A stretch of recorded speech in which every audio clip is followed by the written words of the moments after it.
예수님이 30살이 되시면서부터 사역을 시작하셨는데 그때의 삶을 제외하고는 별로 그분의 흔적이 나와 있는 게 없어요. 다만 이제 그 예수님의 성경에 나와 있는 흔적들을 보게 되면은 예수님이 태어나셨을 때, 그렇죠?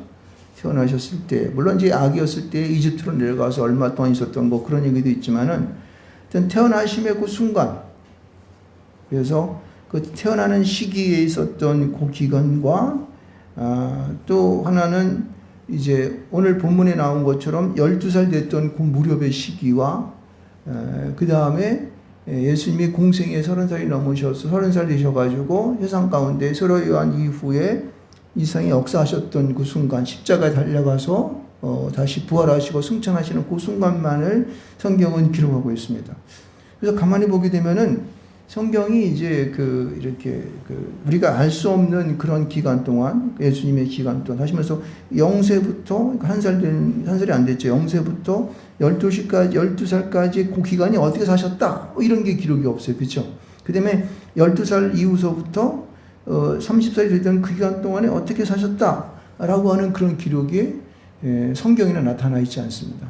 물론 이제 성경학자에 의해서 예수라고 하는 그 인간적인 조명을 하고 영적인 조명을 해서 많이 이제 기록된 것을 이제 유추하고 있지만은 그것은 이제 뭐 진짜인지 가짜인지도 모르겠고 그냥 그들의 생각에 의해서 기록되어 있는 것을 볼 수가 있습니다. 그래서 이제 그 예수라는 그 예수 그분을 닮아가고 제자의 삶을 살고자 하는 자들에게는 이러한 예수에 대한 연구들을 우리 각자가 계속 하게 됩니다. 그러나 이제 우리는 다만 이 믿는 성도고 그리스도 안에서의 그런 믿는 자로서 제자로서의 삶을 살아가기 위해서 성경에 나와 있는 것을 근거로 우리는 살아가야 되는 것이니까 이제 그분에 대한 생각들을 성경을 가지고 생각해 보는 것이죠. 먼저 이제 우리는 이런 생각을 해봐야 돼요. 예수는 태어나면서부터 남달랐다는 거예요. 그렇죠? 왜냐면은 그분이 이제 성동녀 마리아에게서 잉태되었을 때도 그는 성령으로 잉태됐잖아요. 그렇죠?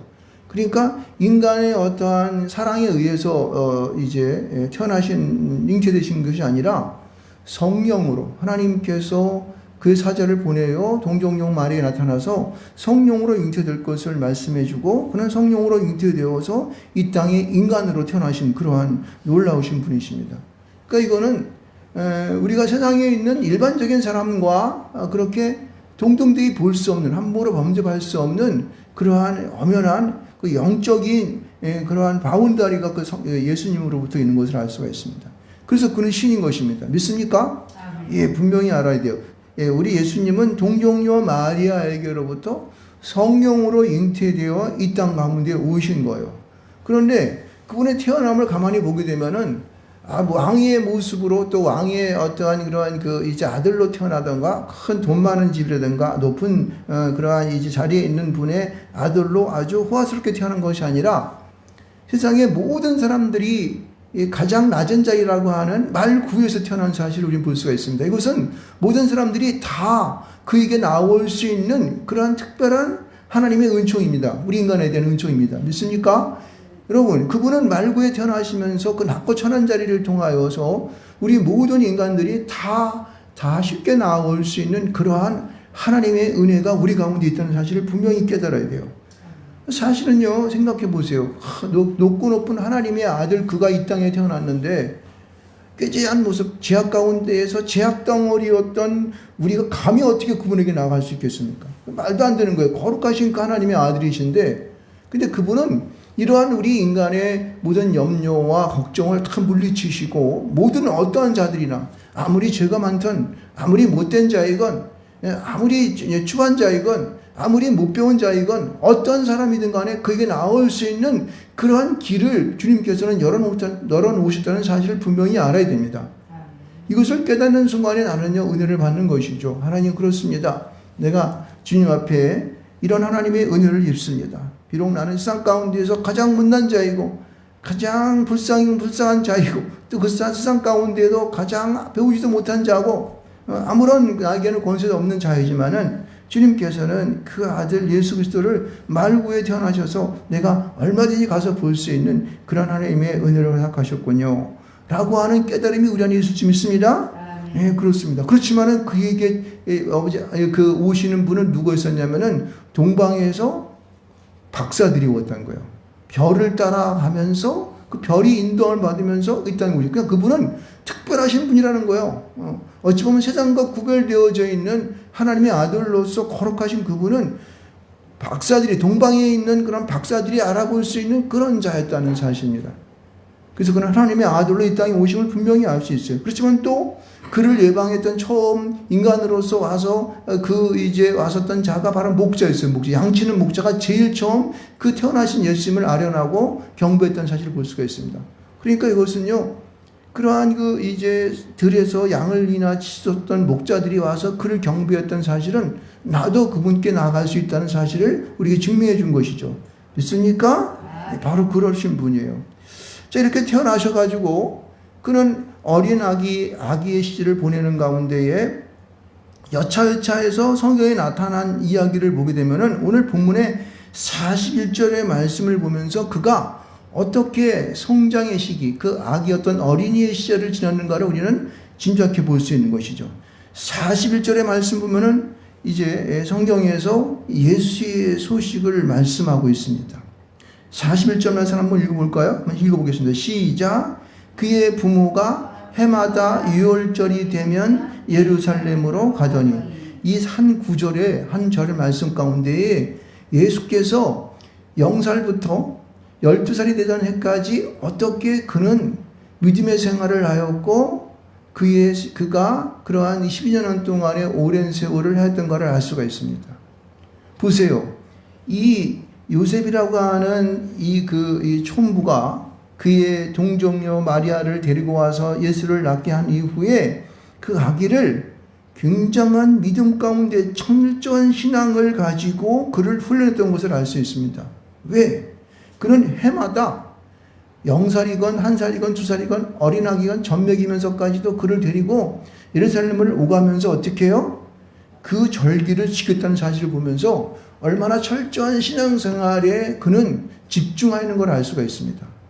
그러니 부모는 물론이거니와 자기가 물론 성령으로 태어났지만은 자기의 아들 예수를 어떻게 신앙으로 훈련시켰는가를 우리는 알 수가 있는 것입니다. 여기 보면은 부모가 해마다 유월절이 되면 예루살렘으로 가더니 매해마다 그 험한 길을 그 조그만 애를 데리고 다니면서 그 길을 걷게 했다는 거예요. 그러면서 예루살렘을 나아가 하나님께 나아가 예비하는 일들을, 그리고 그 하나님의 말씀을 듣고 그 성전을 보면서 영적인 하나님의 놀라우신 그러한 가르침과 훈련을 받았던 사실을 볼 수가 있습니다. 여러분, 우리는요, 우리 가정 가운데에서 우리 아이들을 키울 때에 얘는 아직도 어리니까 이렇게 하면 안 돼요. 날마다 그가 교회와 함께하고 예배하기를 게을리하시지 않기를 주는 축원드리겠습니다. 어릴 때부터 훈련을 시켜야 돼요. 어릴 때부터 부모의 이제 무릎에 앉아서 가르쳐주고 그에게 하나님을 소개해주고 예수님에 대한 이야기를 해주고 그 안에서 그가 꿈을 꾸고 믿음의 생활을 어떻게 할 것인가를 가르쳐주는 그런 부모 밑에서 어떻게 해요? 진정한 하나님의 아들과 같은 예수와 같은 믿음의 사람이 어떻게 해요? 훈련되어지는 것을 볼 수가 있습니다. 이것을 절대 여러분들은요, 양보하면 안 되는 것입니다. 요즘은요, 잘못된 것이 뭐냐면은 아이들을 보게 되면은 교회 다니는 아이들이건 교회 안 다니는 아들이건 이거는 구별이 안 되는 거예요. 왜? 부모들이 우리 먼저 예수를 믿고 하나님 앞에 나아가 은혜를 받고 하나님을 분명히 알았던 그 부모들이 자식에 대한 이 올바른 가르침이 없었기 때문에 아이들이 버르장머리가 없게 되고 부모를 우습게 알게 되고 교회 안으로 빠지는 것을 갖다가 이 주일 예배 드리는 것을 우습게 여기는 이러한 풍조가 이들 가운데 있는 거예요. 오늘 우리 교회가 빌 수밖에 없는 거죠. 정말 이 믿는 자들이, 특히 목사님들이, 그리고 대부분 책을 갖고 있는 그러한 우리 장로님들이든가 안수집사님, 부지사님들이 회개할 일은 뭐냐면은 요즘은요, 신학교가 통통 빈다는 거예요. 1대1도 안 된대, 신학교. 우리 옛날에는 그렇게 들어가겠다는 그런 좋은 신학교도 요새는요, 지원자가 별로 없다는 겁니다. 이게 왜 그렇겠습니까? 이거는요, 신앙의 훈련이 안 됐기 때문에 그러는 거예요. 하나님 앞에 헌신하며 살아가는 것에 대한 그러한 자식들에 대한 교육이 안 됐기 때문에 내 자식만은 고생하지 않고 잘 살아야지 이러면서 뭐 자기 아들, 요새 목사님들 아들 가운데 신학교 가서 신학했던 사람 별로 없어요. 내가 지금 손꼽아 지금 우리 지방에도 별로 없어. 이거는요 문제 있는 겁니다. 아니 자기가 목사였으면은 그 중에 한 놈은 그래도 목사는 시켜야지 그게 대가 이어가는 거지. 그래서 저는 아주 자신 있게 이 말을 할 수 있는 것은 우리 예은이가 목사가 됐기 때문에 그런 건지 몰라요. 그렇지만 그런 걸 위원회에 놓고도 우리는 이것은요 믿는 자들이 회개할 일입니다. 교회 안 나오고 그냥 교회 뭐 직분 받는 거 우습게 여기고 그냥 자기들 마음대로 이거는요 우리가 먼저 믿는 자들이 하나님 앞에서 무릎 꿇고 눈물 흘리며 회개해야 되는 거예요.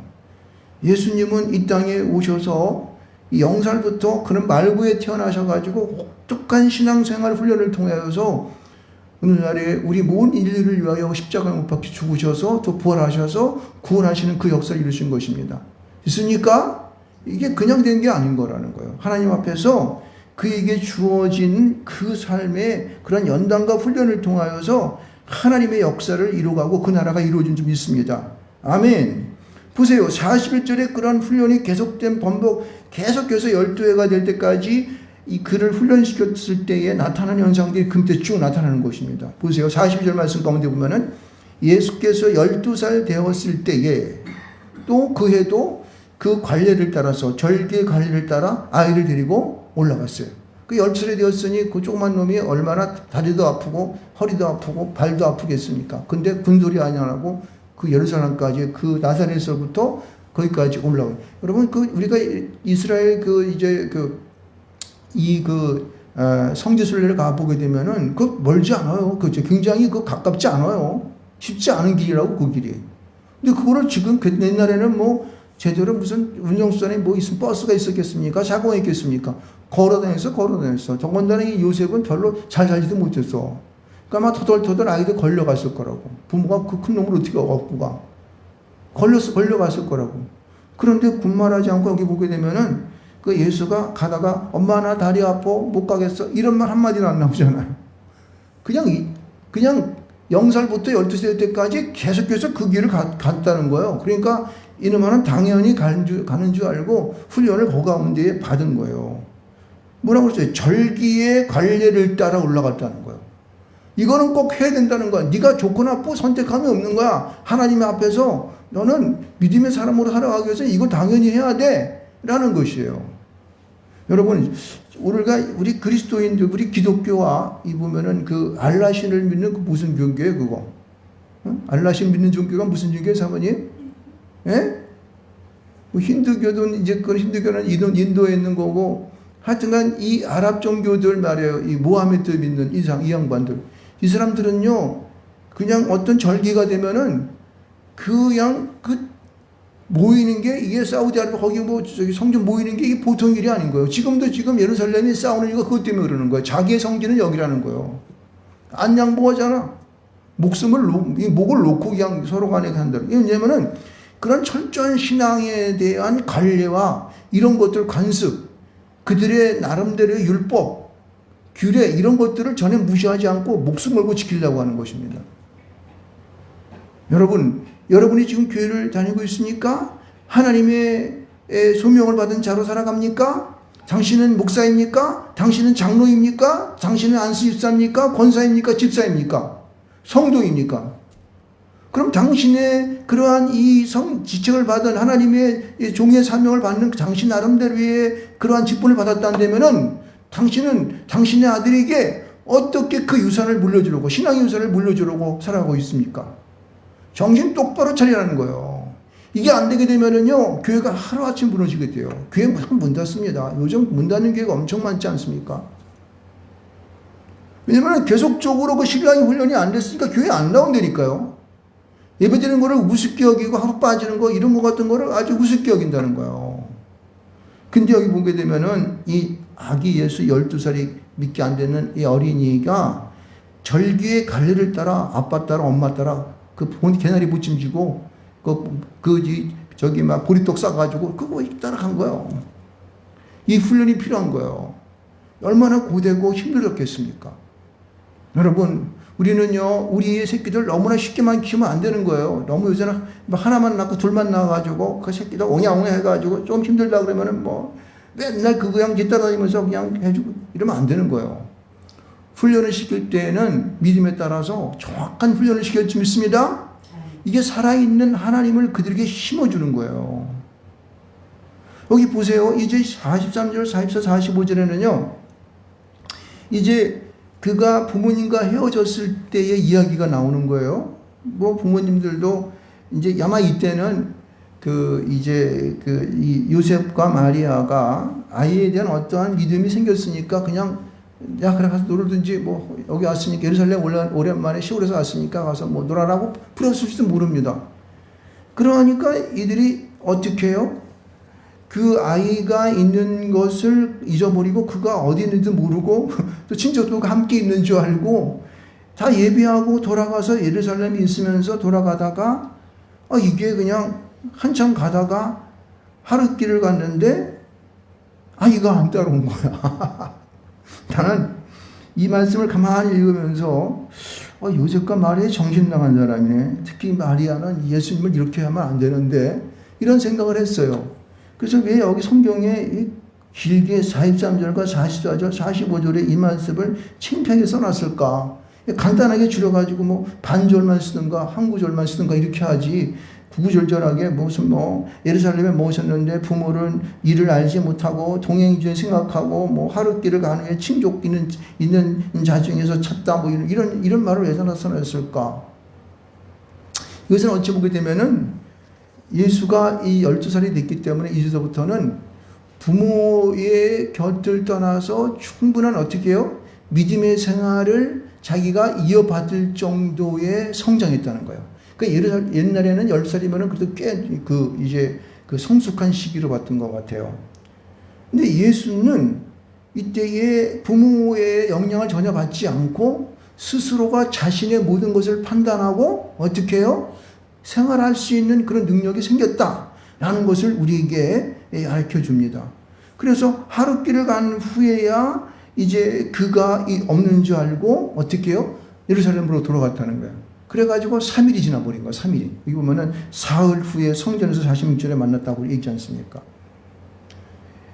저는 46절서부터 49절의 말씀을 읽으면서 이거 말씀이 왜 이렇게 어찌 보면은 이 예수가 하는 말을 특히 49절을 보면서 굉장히 부모에 대한 말을 하는 게 굉장히 사무적으로 얘기하는 것 같았어요.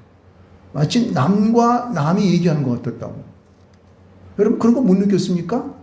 그래서 아마 여기 예수님이 아니라면 이런 생각했을 거야. 이 자식 되게 건방지네. 부모한테 하는 말이 무슨 싸가지 없이 이런 얘기를 하나? 이렇게 할 정도의 이 어투예요. 한번 읽어봅시다, 우리. 여러분, 이제, 많이 시간이 우리끼리니까 많잖아요. 그러니까 한번 봅시다. 우리 보면 처음 46절서부터 보자고. 사흘 후에 성전에서 그가 선생님들 중에 앉았대요. 그래가지고 그가 듣기도 하며 묻기도 했다. 이게 무슨 얘기냐면은, 듣기도 하고 묻기도 했다는 것은요, 성경 공부하는 거죠. 그죠? 우리로 말하면 제자 훈련하는 거예요, 지금. 그런데 아마 이때는 제자 훈련이 아니었을까 아마 선생이 일방적으로 가르친 가운데에 그가 아마 예수가 앞에서 막 물어봤던 것 같아요. 그러니까 이 예수는 그러니까 일반 아이들에만 할 수 없지만은 이러한 서로 간의 이 토론과 같은 그런 분위기를 만들어 왔던 것은 이 예수가 탁월했던 것을 알 수 있습니다. 뭐 당연히 하겠죠. 하나님의 아들인데 탁월하지 않을 수가 있겠어요? 그러나 그 예수 안에서는 인간적인 그러한 모습만을 볼 때에 부모가 10살이 될 때까지 계속해서 예루살렘과 관례를 따라 6월절이 되면 열기가 떼서 올라가 훈련시키고 또 그 집에서 얼마나 그 어머니나 아버지가 이 예수와 함께 성역 공부를 했을까? 예배드리고. 그러니까 선생과 함께 이 토론하실 정도의 능력이 되어버린 거예요. 여러분, 이것은요, 우리가 배워야 되는 거야. 우리 제가 요새 조금 우리 예은이 예지를 보면서 제가 좀 잘못다고 생각하는 것은 뭐냐면은 그 아들, 걔네들과 함께 지속적으로 물론 예배는 계속 드렸어요. 매일마다 거의 드렸으니까. 그런데 성경 공부를 제가 하질 않았던 것 같아. 제자 훈련을 직접적으로 시키지 못한 것 같아. 근데 참 이게 부모가 힘든 것 같더라고. 가까운 사람은 잘 이게 제자 훈련을 잘 못 시키는 것 같아요. 저는 이 제자 훈련을 받았을 때 정말 얻을 때는 막 새벽에 가가지고 이제 고려대학교 다니는 내 친구가 있었는데 그 친구한테 가서 새벽에 새벽 기도를 끝나면 새벽 기도가 막 바로 그냥 직장 가기 전에 거기 가가지고 이제 막 공부도 하고 막 그랬던 적이 있었어요. 아, 그때는 직장 다니기 아니었었구나. 직장 안 다니고 결혼 안 했을 때니까 그때는 이제 새벽에 가가지고 이제 새벽 기도 가서 그 아이하고 공부하고 직장 다녔을 텐데 공무원 했을 텐데 결혼했을 때도 하여튼간 모든 것을 갖다가 그 새벽에 가서 제자 훈련 받는 거를 우선으로 여겼어 그때. 그래서 그때 내가 정말 그때 그렇게 했던 그 훈련이 나에게는 엄청난 자산이 되었구나. 특히 목회하면서 그때 배웠던 그 성경들이 아직도 새롭도록 다 생각이 나고, 그러한 이제 누구든지 내가 만나면은 내가 훈련시킬 수 있다라고 하는 자신감이 저한테 있습니다. 그때 제가 그렇게 배웠기 때문에. 근데 아마 예수는 그보다 저보다 더 혹독하게 훈련받았을 거라 믿습니다. 왜냐면은 요셉과 마리아는 보통 분이 아니시거든. 근데 그 어머니 아버지 밑에서 철저한 신앙 훈련을 하였던 그 예수는 선생님과 바로 앉아서 서로 토론할 수 있을 정도의 그런 성경에 대하여 논의하고 하나님께 대하여 말씀을 나눌 수 있는 그런 자리가 됐다는 거예요. 이것은 순전한 그 부모에 대한 공로인지 믿습니다. 믿습니까? 물론 하나님의 아들이기 때문에 탁월한 점도 있었겠지만은, 그러나 그가 12살 된 하나님의 아들이었지만은, 그러나 이 용장 밑에 약졸 없다고 그 엄마 아빠가 큰 하나님의 믿음의 사람이었었기 때문에 그를 통하여 훈련을 잘 받은 그 예수는, 그는 선생님들과 함께 앉아서 듣기도 하며 묻기도 하는 토론에 그런 지혜로운 답변을 하고 듣는 사람이 놀랄 정도의 그러한 그가 능력자가 된 것입니다. 그럼 우리의 사랑하는 아들, 딸들 아니면 내 손녀, 손자들 이렇게 키우시기 바랍니다. 이거는 부모의 영향을 받아야 되는 거예요. 사실은 우리의 그 영적인 멘토이신 우리 정현식 권사님, 그분이 정말 우리 자식들에게 잘하는 점들은 바로 그런 거예요. 우리가 11조하고 헌금도 하고 그분에게 배웠던 거 아니겠습니까? 그렇죠? 그리고 우리가 날마다 모이면 예배하자 했던 그 아주 습관적인 간섭적인 그것이 그분에게 배운 거예요. 이게 놀라운 하나님 영적인 자산 아니겠습니까? 아멘. 교회는 꼭 나가야 된다는 걸 알고, 그렇죠? 하나님이 얼마나 귀하신 분이시고 예수님이 우리를 위해서 어떻게 하셨던 그런 것들을 알고 그렇게 우리를 영적인 멘토로 예수했던 그런 분이 있었기 때문에 오늘 우리가 예배하면서 하나님 앞에 영광 돌릴 수 믿습니다. 그래서 40절 40절 말씀은 그러한 하나님의 영적인 멘토 속에 살아갔었던 이 예수가, 12살 먹은 하나님의 아들 예수가 너끈히 감당할 수 있었던 그런 분이었다는 것입니다. 근데 보세요. 그가 하나님의 아들임에도 불구하고 이제 보세요. 이제 그가 하나님의 아들의 모습이 나타나면 잘 봅시다. 보세요. 그의 부모가 놀라며, 그 48절 읽는 거죠. 그의 어머니는 이르되 아이야 어찌하여 우리에게 이렇게 하였느냐. 여기 보면 아이라 그랬잖아요. 어린이를 보는 거예요. 지금 조그만 아이를 보는 거예요. 우리가 어떻게 이렇게 하였느냐, 우리에게 어떻게 이렇게 하였느냐. 보라 내 아버지 어머니가 내가 근심하여 너를 찾아노라. 그 아이에게 걱정스러운 말을 했습니다. 그랬더니 49절 말씀을 같이 한번 읽겠습니다. 여기 보면은 이 12살 되던 때에 예수가 직접 이 땅 가운데 사시면서 우리 인간에 대하여, 우리 세상 가운데 대하여 말씀하신 이 한 구절이 딱 있어요. 이게 보면 성경에. 다른 데 이렇게 나온 거 없잖아요. 이 한 구절이 있어요. 누가 보면. 자, 시작. 예수께서 이르시되 어찌하여 나를 찾으셨나이까? 내가 내 아버지 집에 있어야 될 줄을 알지 못하셨나이까? 하시니. 할렐루야. 여러분 이것을 읽으면서 저는요, 아까 제가 뭐라 그랬습니까? 이 자식 대건방지다. 엄마 아빠가 근심하고 걱정하고 말이야 3일 동안이나 찾아 헤맸는데 어찌 엄마 앞에서 잘못했어요 엄마 아빠 제가요 그거 하신 거 모르고 제가 놀다가 이렇게 했군요 죄송합니다 이렇게 나오지 않았잖아요. 이것은 마치 누가 누구한테 얘기하는 것 같아요? 나는 이걸 읽으면서 하나님의 아들이구나, 이분이 진짜 하나님의 아들이구나. 마치 자기 아랫사람에게, 이게 물론 여기 존경어를 썼지만은 그러한 일반적인 사람에게 선포하듯 그리고 말하듯 아주 굉장히 엄격하고 정돈된 말로 그들에게 얘기하는 걸 볼 수가 있습니다. 여러분 그걸 발견했습니까? 저는 이거를 보면서 그게 느꼈어요. 우리 한국말로 물론 표현이 됐지만은 그러나 언어적인 것을 보더라도 여기 보게 되면은 아주 강력하게 얘기하고 있어요. 자기는 하나님의 아들이라는 거예요. 당연히 내가 하나님의 아버지 집에 있는 것이지. 내가 뭐 놀러 가고 구슬치기 하고 뭐 맛있는 거 시장에 가가지고 사 먹다가 내가 뭐 당신 못 쫓아간 거야? 이렇게 얘기하지 않았지만은 내가 내 아버지 집에 있어야 될 줄을 알지 못했습니까? 당연히 내가 거기 있죠. 여기에는 하나님이 계시는 거예요. 믿습니까? 그 주님이 계셔서 오늘도 우리와 함께 하시고 우리에게 말씀하신다는 거예요. 그래서 내가 그곳 가운데 있어야 할 걸 당신이 분명히 알고 나를 데려갔어야 맞는 거지. 그렇죠? 부모가 실수한 거지. 아니 그 하나님의 아들인 걸 자기가 특히 마리아 같은 경우에는 동정녀로서 성령으로 잉태해놨잖아. 그럼 그가 분명히 하나님의 은혜로 예수라 그랬으니까 저를 죄에서 구원할 자가 된 거 아닙니까? 그러면 잘 보호했어야지 그분을. 그렇지 않습니까? 왜냐면 장차 이 땅 가운데 놀라운 어떤 큰일을 하실 분이신데 하나님 아들로 이걸 이 마리아는 알았어야 될 거 아니에요. 당연히 요셉도 알았어야 되고. 그런데 놀든 말든 가만 놔두고 간 거 아니에요. 이 양반들은 지금 실수한 것이. 물론 영적으로 여태까지 잘 키워왔습니다만 실수한 것이죠. 그렇죠? 근데 이것은 무엇을 말합니까? 여러분 이것은 이런 말로 들어야 되는 거예요. 우리가 우리 아이들을 잘 키웠어요. 그래서 물론 교회는 다닙니다. 근데 그 하나님 꼬라지 보게 되면은 부모한테 우습게 여기고 믿음 생활하는 것도 그냥 뭐 대충 교회나 왔다 갔다 하러 가기도 하고 그리고 뭐 신앙생활 하는 거 보게 되면은 뭐 지새끼들은 제대로 키우지도 못하고 뭐 그냥 교회 다니지도 아니하고 맨날 그냥 뭐 교회는 가물에 콩나도 한 번 가는 그러한 손녀 손자. 이게 이러한 혹시 우리의 처지가 되어 있는지 않는가를 여러분들은 어떻게 해요? 우리는 돌아봐야 되는 거예요. 그 원인이 누구한테 있다? 바로 나에게 있다.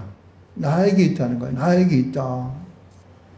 아니 어떻게 장로의 아들이 목사의 아들이 교회 안 다니고 그 주일날 하나님 앞에 나가지 않고 뭐 성일도 마찬가지입니다만 교회 봉사할 생각도 하지 않고 자기의 욕심과 자기의 엔조이를 위해서 그 주님을 멀리하게 됩니까? 이건 누구 책임이에요? 그 아이 책임입니까? 나는 원천적인 것은 그 부모의 책임이라고 생각합니다. 여러분 우리는 이것을 우리 가슴을 치면서 오늘날 교회가 텅텅 비고 어린아이들이 물론 아기를 산하지 않기 때문에 적게 다니기 때문에 그런 적은 것도 있습니다만 그러나 지새끼도 지금 교회 안 나오는데 이거는 철저한 우리 믿는 자들이 하나님 앞에 올바로 서지 못하고 하나님 제대로 만나지 못하고 하나님과 대화하지 못하고 예배하지 않았기 때문에 똑같이 그거 닮아가는 거라고 생각합니다. 이런 걸 보게 되면은 오늘 우리가 하나님 앞에 회초리 많이 맞아야 됩니다. 그래서 우리가 주님 앞에서 이 예수님이 말하는 것처럼 내가 내 아버지 집에 있어야 될 줄을 알지 못하셨습니까? 라고 묻는 힐랑과 같은 엄격한 하나님의 소리를 들어야 할지 믿습니다. 이거는요 일반적인 아이가 엄마한테 하는 얘기가 아니라 하나님께서 오늘날 우리 믿음의 가족을 이제 형성하고 있는 그런 믿음의 가족을 이루고 있는 우리 믿는 자들을 향한 하나님의 엄격한 질책이라고 믿습니까? 영적인 귀가 열려서 이 말씀을 듣기를 주님으로 축원드리겠습니다. 회개해야 돼요. 회개해야 돼요. 저부터 회개해야 됩니다. 주님 용서하여 주시옵소서. 우리가 주님 앞에 보다 철저한 신앙생활을 하지 못함으로 말미암아 하나님 앞에 헌신하지 못하고 봉사하지 못해서 오늘날 주님께서 우리에게 이런 말씀을 하시는군요. 이 말씀은 그가 12살 먹은 하나님의 아들, 그냥 예수가 예수인지 세상적인 예수인지 모르겠지만 그는 12살 먹은 하나님의 아들이 지금 세상을 향하여 얘기하는 거예요. 세상의 어머니, 아버지들, 부모들, 할머니, 할아버지들 정신 차리세요. 내가 성전에 있어야 할 것을 알지 못했습니까? 당신의 아들은, 당신의 딸은, 당신의 손녀는, 손자는 지금 어디 있습니까? 라고 묻는 거예요. 그 소리를 듣습니까? 들을 수 있는 귀가 복인 줄 믿습니다. 통해 자복하고 내 마음을 열고 주님 앞에 우리가 엎드려야 합니다. 근데 보세요. 50절 말씀 가운데에 그 부모가 그가 하신 말씀을 깨닫지 못하더라. 왜 여기 팽팽 이런 말을 썼어? 이건 없애버리든지 하지. 근데 여기다 그 말을 썼거든. 뭐냐면은 그래도 알지 못한데 이 바보 같은 사람들이. 응? 그러면서 목사라 그러고 저기 앞에 설교하고 그렇죠. 장로라고 성도들 막 이렇게 하고 응? 집사라고 또 자기 집사님네 하고 이러고 이게 그러니까 그 밑으로 쭉 내려가는 거예요. 그러니까 나라 안에 이 믿는 사람들이 업신여김을 당하게 되고 사람들한테 손가락질 당하고 교회가 떠나니 이렇게 당하는 것입니다. 그래서 말씀을 깨닫지 못한 우리들의 잘못들을 우리는 여기서 발견할 줄 믿습니다. 할렐루야. 자, 그러면서 이제 우리가 이제 51절과 52절을 보면서 특히 51절의 말씀을 보면서 하나님의 아들 12살 하나님의 아들이 지금 예수는 있잖아요. 어떤 상태냐면은 이제 자기가 모든 사리를 판단할 수 있고 하나님의 말씀을 들으면 토론할 수 있을 정도의 능력이 생긴 것입니다. 그래서 어찌보면 그는 그때부터 교만하게 딱 앉아가지고 나는 하나님의 아들이야. 이제 나를 네가 섬겨야지. 막 이렇게 할 수 있습니다. 제가 갑자기 생각나는 게 있는데 제가 옛날 신학교를 다니는데 신학생 때 MDB를 공부하는 중이었었죠. 그러는데 어떤 한 분이 이제 나이가 좀 먹어서 이제 이렇게 은혜 받고 이제 신학교에 왔어요. 그런데 그 사람 옆에는 항상 보디가드가 2명이 딱 옆에 붙어 있어. 저 사람 이상하다. 신학교 왔으면 신학 공부 열심히 하고 그러지. 뭐 폼 잡고 보면 그 사람 막 거룩한 것처럼 막 이러고 들어와요. 목사 된다고 이제. 그 목사는 되는데 신학을 영적으로 이제 무슨 뭐 자기가 신령한 받긴 받았나 봐. 그러니까 자기의 비서를 들고 다니는 거야. 그럼 자기는 애하고 다닌다고. 하나 그걸 보면서 야, 저 양반 저거 무너져야 되는데 이런 생각을 많이 했습니다. 여러분 우리가 하나님 앞에서 영적인 하나님의 놀라운 이 은혜를 받고 은사를 받지 않습니까? 그럴수록 어떻게 우리는요? 겸손해야 돼요. 만약에 그가 자기의 영적인 은사를 받고 은혜를 받은 자들이 나는 장로이니까 사람들로부터 공경을 받고 존경받아야 돼. 난 목사니까 이렇게 되게 되면요. 그 사람은요. 빵점이에요. 빵점. 그거는 은혜 받지도 못하고 은사 받은 것도 그거는 있으나 마나한 거예요. 고개를 숙이고 섬길 수 있는 그런 자의 자리가 되어야 되는 거예요. 지금요. 예수는 12살을 지금 먹었습니다. 그러나 그는 사리를 판단할 줄 알고 선생과 토론할 정도의 능력 있는 사람이 됐습니다. 그렇죠? 근데 보면은 50절 말씀 가운데 이렇게 말합니다. 예수께서 함께 내려가사 나사렛에 이르러 순종하여 받드시더라. 누구를? 부모님을, 이웃 사람들을. 자기 함께 모든 사람들을 인간으로서 자기가 어리니까 그 어린이로서의 그리고 자기가 이제 이 믿음의 사람으로서 순종을 받들어 살아가는 세월들을 12살부터 30살까지 계속 그렇게 했다는 거예요. 놀라운 것이죠? 놀라운 거라고 할 수 없어요. 우리 믿음의 은혜를 받으면 이렇게 돼야 돼요. 우리의 속담 가운데 잘 익은 곡식은 고개를 숙인다. 이거예요. 어떻게 그렇게 성경적으로 누가 이렇게 속담을 만들었는지. 그래서 그 어머니는 그때부터 정신 차리고 그 예수의 모든 하는 말씀들을 어떻게 해요? 마음에 두었다 그러는 거예요. 그러니까 마리아는 자기가 새끼 낳았으니까 자기 배가 아파서 난 아들이 예수니까 더 이제 이런 것을 했겠죠.